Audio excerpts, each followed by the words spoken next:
Las ánimas de las calles de Carranza.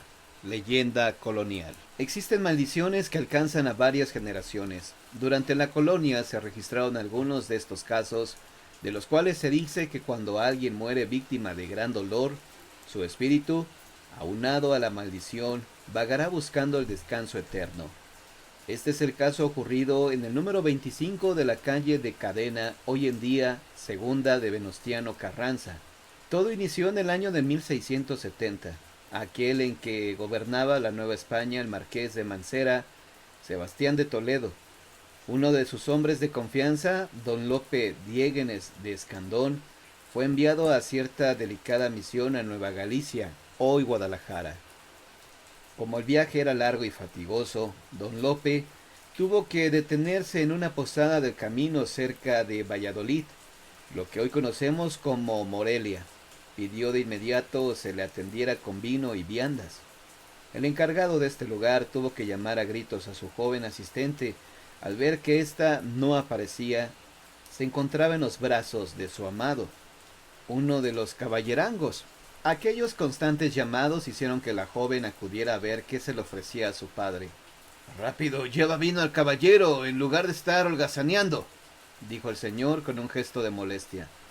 Ella obedeció sin poner objeción, pero al llegar a la mesa de don Lope, éste la miraba con gran admiración, y aunque mostraba lágrimas en su rostro, era en verdad muy bella. Al darse la vuelta, don Lope la tomó del brazo. Espera, no te vayas todavía. Hazme compañía. Soy un caminante aburrido y cansado. Antonia rechazó a aquel hombre, pero el caballero pronto la aprisionó en sus brazos mientras ella se debatía desesperada. ¡Déjeme! ¡Déjeme! Mas la resistencia de la joven despertó más el deseo de don Lope. Haciendo un gran esfuerzo, Antonia pudo librarse de aquel abrazo tan desagradable para ella, por lo que salió tan asustada que el caballero se soltó en carcajadas. Al día siguiente el señor de Diegues prosiguió su camino. Una vez que despachó sus diligencias en Nueva Galicia, se puso de regreso. En su mente se había quedado la idea obsesiva de hacer suya a la joven, así tuviera que matar al padre. Así que tan pronto llegó a la posada, pidió a su cochero se detuviera, y al entrar lo primero que vio fue a la hermosa mujer tallando el piso. Al mirarlo entrar, ella intentó huir, pero el caballero la detuvo. El posadero acudió ante los intensos gritos de la joven, pero don Lope soltó de inmediato a la muchacha, haciéndole creer que solo quería vino y descansar antes de continuar su viaje. Y desoyendo los angustiosos gritos de su hija, el posadero salió del recinto. La joven forcejeó con don Lope y aprovechando un descuido del caballero, salió corriendo topándose con Juan, el caballerango que la amaba. Pero tras ella corría el viajero obstinado. Juan se interpuso entre él y la aterrada mujer. Aquel caballero tomó una daga y la hundió en el pecho del joven enamorado. Antonia se precipitó sobre Juan, quien se desplomó instantáneamente. Ahora, ¿quién va a impedir que seas mía? Dijo don Lope con una risa endemoniada. ¡Maldito! Gritaba la joven llorando. ¡Maldito seas tú y toda tu descendencia! Justo en ese momento salió el padre de la joven, pero lejos de consolar a su hija, se ofreció a don Lope para ocultar el cadáver, además de ofrecerle a su hija a cambio de unas monedas de oro. Pero aquel despiadado caballero hundió una vez más el filo en aquel ambicioso señor. Es poco lo que mereces por vender a tu hija y su honra, dijo don Lope. Paralizada de terror, Antonia había contemplado la escena y sin fuerzas para resistirse, dejó que don Lope se la llevara en su carruaje. Este caballero habitaba una hermosa mansión en la calle de Cadena, y ahí condujo a la infortunada mujer con la que vivió desde entonces. La joven vivía rodeada de sedas y joyas que don Lope le proporcionaba. Sin embargo, era infeliz y siempre permanecía triste. Sus desprecios hacia don Lope solo avivaban más las ansias de poseerla, y así transcurrieron los días. Al cabo de 4 meses, la terrible noticia de que estaba embarazada la aisló por completo de su realidad. Desde hoy maldigo a este hijo que llevo en mis entrañas, dijo la joven a don Lope tomando su vientre. Aunque sea fruto de mis entrañas, no olvidaré que es hijo tuyo. La mano de don Lope cayó pesadamente sobre el rostro de Antonia, haciéndola rodar por el suelo. Así, entre maldiciones y odios, transcurrieron los meses, hasta que llegó el día en que dio a luz a unas gemelas. No quiero verlas, dijo Antonia a la sirvienta. Esto provocó la ira de Diegues y Escandón, que al ver la irritabilidad con la que su mujer se dirigía hacia él y hacia sus hijas, no tuvo más remedio que marcharse de la habitación. Cuentan que esa misma noche doña Antonia deliraba y en ese trance no dejaba de maldecir a Diegues. Antonia murió al amanecer. Sus funerales fueron realizados con gran pompa y el caballero de Diegues y Escandón vivió desde entonces dedicado a sus hijas, quienes tenían un gran parecido con su difunta madre. Pasados los años, don Lope descubrió una horrible metamorfosis. Sus hijas comenzaron a deformarse. Es la maldición de Antonia, se dijo don Lope. Ella nunca aceptó la manera en que concibió a sus hijas. Desde entonces pidió a los sirvientes que las ocultaran en el rincón más apartado de la casa, donde él jamás las pudiera volver a ver. Las gemelas fueron encerradas en una sórdida celda situada en el traspatio de la sala, donde crecieron presentando cada vez un aspecto más feo y repugnante. Su alimentación consistía en carne cruda, la cual parecían saborear con gusto. Así los criados se divertían excitándolas con la sangre de los animales que sacrificaban ante ellas, mientras que las pequeñas daban vueltas y sonreían con malicia. Entretanto, don López había vuelto a casar, y pronto su nueva esposa le dio un hermoso heredero, al cual la maldición de Antonia no había alcanzado hasta entonces. El orgulloso padre ya hacía planes en cuanto a la educación de su pequeño, a la vez que trataba de olvidar lo ocurrido hacía 10 años con Antonia, y aquellos seres malignos que se encontraban en aquella celda oculta de los ojos de su mujer. Cierto día, don Lope fue a visitar a sus pequeñas mientras les decía: una maldición de su madre las tiene así. Sé muy bien que si pudieran me matarían, pero también sé que nunca saldrán de aquí. Aquel caballero se dio la vuelta y se dijo para sí: no sé cómo no las he matado ya. Cuenta la crónica, desde aquel día don Lope no volvió a visitar a sus pequeñas, y al cabo de los años su pequeño heredero creció y viajó a España, y pronto los años lo devolvieron al lado de sus padres, siendo ya un gallardo joven. Esa misma noche en la que el joven se aposentaba, alcanzó a escuchar unos horribles aullidos que provenían del traspatio. Vaya, parece que el diablo anda suelto, se dijo exaltado. En todo el tiempo que había vivido en esa casa, jamás había escuchado cosa alguna, por lo que el muchacho quiso averiguar lo que sucedía. Al paso de unos minutos los aullidos se volvieron a escuchar. Fue entonces cuando supo que provenían del lugar prohibido para ellos, pero la oscuridad lo inquietó cuando miró una sombra blanca que se agitaba tras las rejas de una celda que se veía al final del traspatio. La oscuridad era total aquella noche, por lo que no pudo ver nada, así que tomó la llave que pendía de un clavo y abrió la puerta. Jamás supo de dónde surgieron esas horribles fieras humanas que comenzaron a golpearlo y a destrozarlo a mordidas. Sin haber podido defenderse, el heredero de don Lope quedó horriblemente mutilado en el fondo del infecto recinto, mientras sus espantosas moradoras salían de ahí dando alaridos. Penetraron en la casa y pronto llegaron a donde dormían don Lope y su esposa, a quienes atacaron con fiereza. Fue aquella una carnicería atroz. Los criados también cayeron víctimas de aquellos dos demonios, quienes luego se lanzaron a la calle dando horribles aullidos. Por fortuna para los habitantes de la ciudad, los guardianes de la ronda las detuvieron, viéndose obligados a darles muerte en la misma calle. Por mucho tiempo se habló en la colonia de aquel espeluznante suceso, pero al paso de los años ya se habían olvidado, hasta que cierto día algo más increíble, horrible ocurrió cuando un hermano de don Lope llegó al nuevo continente. Era el año de 1701, y había retomado posesión del virreinato don Juan de Ortega y Montañés. Don Fernando de Domínguez y Escandón pernoctó el día de su llegada en la posada de la Veracruz, cuando dormía cansado por el viaje. ¡Fernando! Se escuchaba una voz acompañada de los soplidos del viento. Don Fernando alcanzó a escucharla y a reconocer como la voz de don Lope, pero sabía que aquel y su familia habían muerto. Entonces creyó que estaba soñando, pero aquella voz se hizo más clara. «Soy tu hermano», dijo un ser que se apareció ante él. «Debo hacerte una advertencia. No vayas a habitar en mi casa de la calle de la Cadena. Te lo pido por nuestra Santa Madre, porque esa casa está maldita». «Aléjate, espíritu», dijo don Fernando. «Por piedad, vete». Sin hacer caso del llamado de aquella espantosa aparición, don Fernando clavó la cara en la almohada mientras la aterradora figura se desvanecía. Al día siguiente se puso en camino hacia la capital mientras les contaba lo ocurrido a sus hijos. Ellos lo convencieron de que solo estaba obsesionado por la terrible muerte que había sufrido su hermano.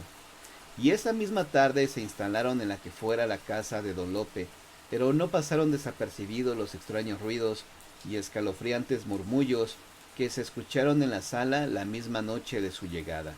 Por tal motivo, la familia se reunió para comentar lo que habían escuchado.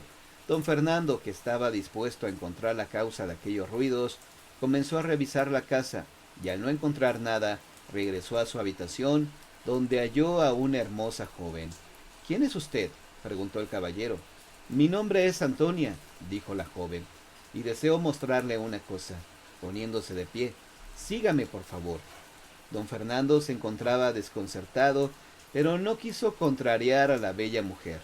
La aventurada llevó al caballero al traspatio de la mansión, deteniéndose precisamente ante la celda que habitaron las desdichadas gemelas, hijas de don Lope. «Diga ya, señora mía, ¿qué es lo que se le ofrece?», dijo don Fernando. Pero aquella mujer no solo se quedó callada, sino que además ocultó su rostro. Al entrar en aquella celda dijo con gran malicia: «¿Verdad que es hermoso mi rostro?», levantándose el velo que la cubría, dejando mostrar una terrible calavera descarnada. Aquel horror fue magno al momento en que se comenzaron a escuchar unos alaridos que le erizaron los cabellos, y el susto se acrecentó cuando vio a dos horribles espectros arrojándose furiosos sobre él, mientras el de Antonia rompía en diabólicas carcajadas. Los desgarradores gritos de don Fernando, así como el escándalo hecho por las demoníacas apariciones, hicieron acudir a don Servando y don Lorenzo, hijos de la desdichada víctima. Al llegar al traspatio solo encontraron el cadáver destrozado de don Fernando, pero los horrores de esa noche infernal no habían terminado. Después de llevar a cubrir el cuerpo, don Lorenzo se retiró a orar unos minutos. Fue entonces cuando se manifestó el espíritu de don Lope. «Se los advertí. Salva a tu hermano y sálvate tú mismo de los espíritus malignos que habitan aquí». «Pero, ¿por qué nosotros?», preguntó el caballero desesperado. «Llevan mi sangre», dijo el espectro. «Por eso deben de abandonar esta mansión maldita, donde moran todas las aberraciones del mal». Las impresiones del espectro le hicieron perder el sentido, y así lo encontró su hermano cuando acudió a llamarlo minutos después. Al recobrar el sentido, le advirtió del peligro que corrían. Conforme pasaban los minutos, el escalofrío se acrecentaba al darse cuenta de que no estaban solos en aquel recinto. Al poco tiempo Antonia se aparecía ante ellos diciendo: «Soy Antonia, y les ofrezco un paraíso. Solo tienen que seguirme». Aquella hermosa figura no dejaba ver su rostro, pero esto no le importó a don Lorenzo, que al poco rato ya estaba detrás de ella. Pero al descubrirse el rostro, él pudo ver que se trataba de una hermosa mujer, aunque demasiado pálida y amarillenta de la piel. Antonia volvió a cubrirse el rostro y se alejó con paso silencioso, como si sus pies no tocaran el suelo. Aquel joven no relató nada a su hermano, ya era suficiente la muerte de su padre como para abrumarlo con más preocupaciones. Así se llevaron a cabo los funerales de don Fernando. Por la noche, después del entierro y agobiados por la fatiga, cayeron ambos caballeros en un profundo sueño.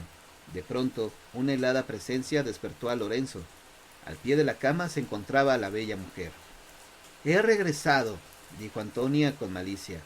«Es tiempo de que me siga». El joven estaba tan preocupado por saber cómo entraba a la casa aquella mujer que nunca se dio cuenta de que flotaba. Aquel cansancio la agobiaba tanto que no quiso acompañarla, pero ella no se alejó sin que antes le prometiera que la acompañaría la siguiente noche. Mientras tanto, en la habitación de su hermano, su tío se aparecía nuevamente para advertirlos. Corren peligro al estar en esta casa. Una grave maldición persigue a nuestra familia y todo es culpa mía. Deben irse de inmediato. El prudente joven le prometió al espíritu que se irían en cuanto el sol alumbrara la mañana, pero a cambio le pidió que no se le volviera a manifestar. Aquella inquietud lo llevó a buscar a su hermano, quien dormía profundamente. Por la mañana salió a buscar una nueva residencia, mas tuvieron que aguardar una noche más en aquella casa. Así, doña Antonia se apareció una vez más a don Lorenzo. He vuelto, dijo el espectro, pero esta vez no me iré hasta que me acompañe. El joven se encontraba tan preocupado por averiguar el camino que esa mujer tomaba para llegar a su habitación, que se levantó de inmediato creyendo que lo llevaría de vuelta por él. Pero el espectro de Antonia lo llevó al traspatio de la casa, donde se descubrió nuevamente el rostro, que esta vez estaba completamente descarnado. Él retrocedió unos pasos, pero los horrendos espectros de las gemelas se aparecieron detrás de ella y se arrojaron sobre el joven con fiereza. ¡Cobarde! ¡Eres un cobarde! ¿Por qué no me tomaste como los de tu sangre? El joven rodó por el piso tras los mordiscos de aquellos seres y tomando la cruz que llevaba en el pecho, la levantó cubriéndose de las espantosas ánimas, quienes lanzaron alaridos de horror y escalofrío. Lo último que vio el desafortunado joven fue la horrible nube amarillenta y apestosa de azufre en la que desaparecieron estos seres, y cuentan las crónicas que la casa fue clausurada por el Santo Oficio cuando aquellos jóvenes denunciaron los hechos. A través de los siglos se han levantado y derruido diferentes construcciones en este lugar hasta edificar el de hoy, donde dicen los moradores que todavía se alcanzan a escuchar los alaridos de aquellas gemelas y su diabólica madre.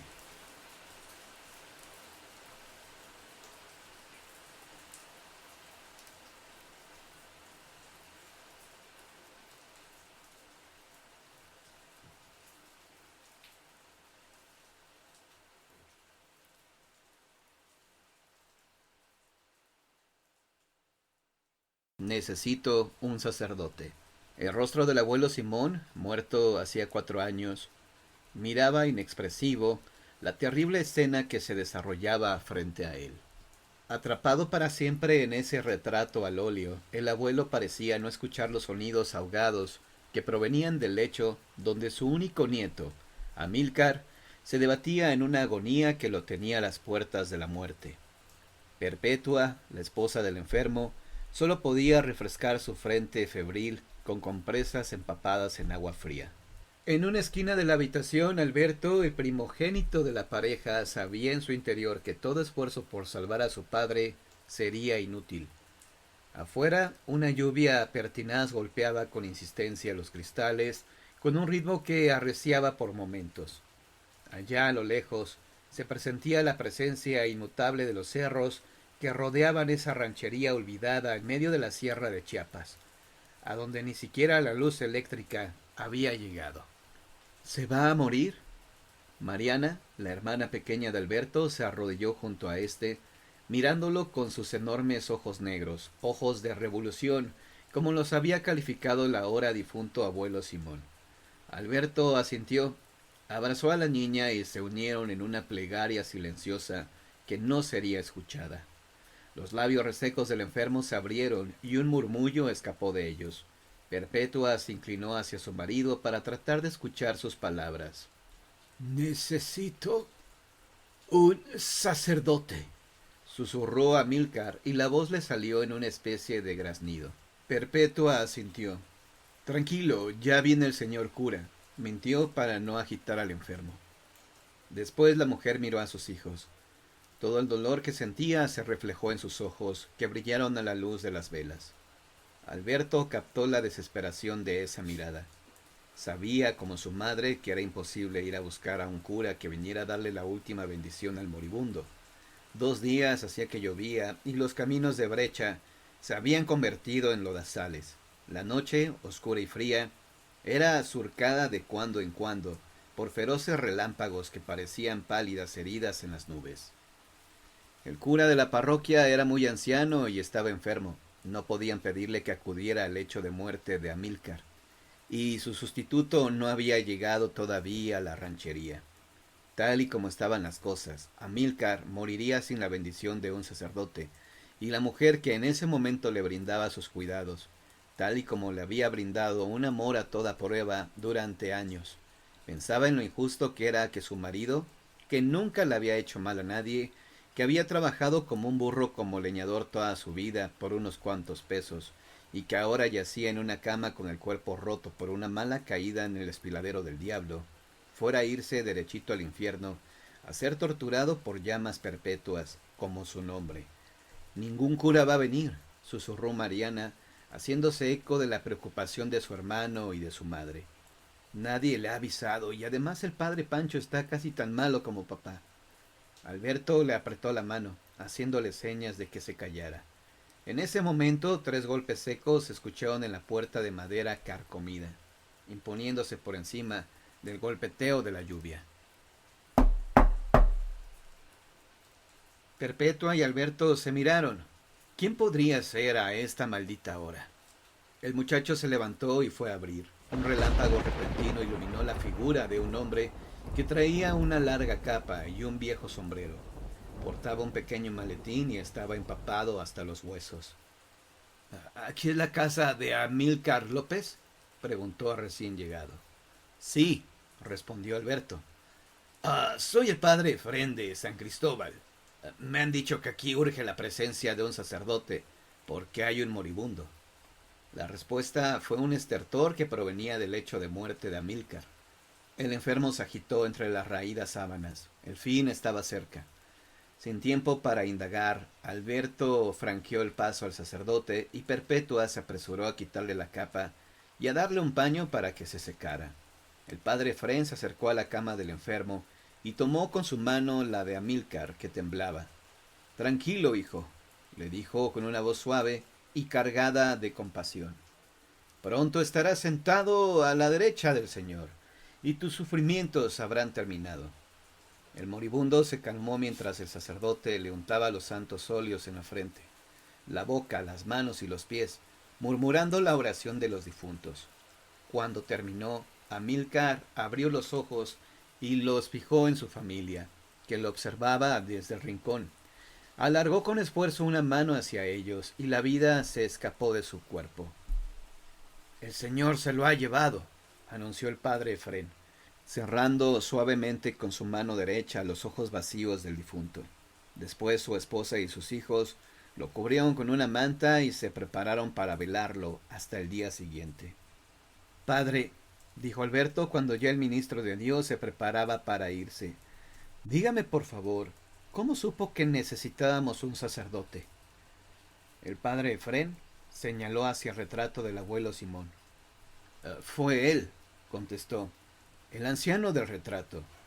Entró ayer a mi parroquia y me dijo que en esta ranchería necesitaban urgentemente la presencia de un cura para darle los santos óleos a su hijo.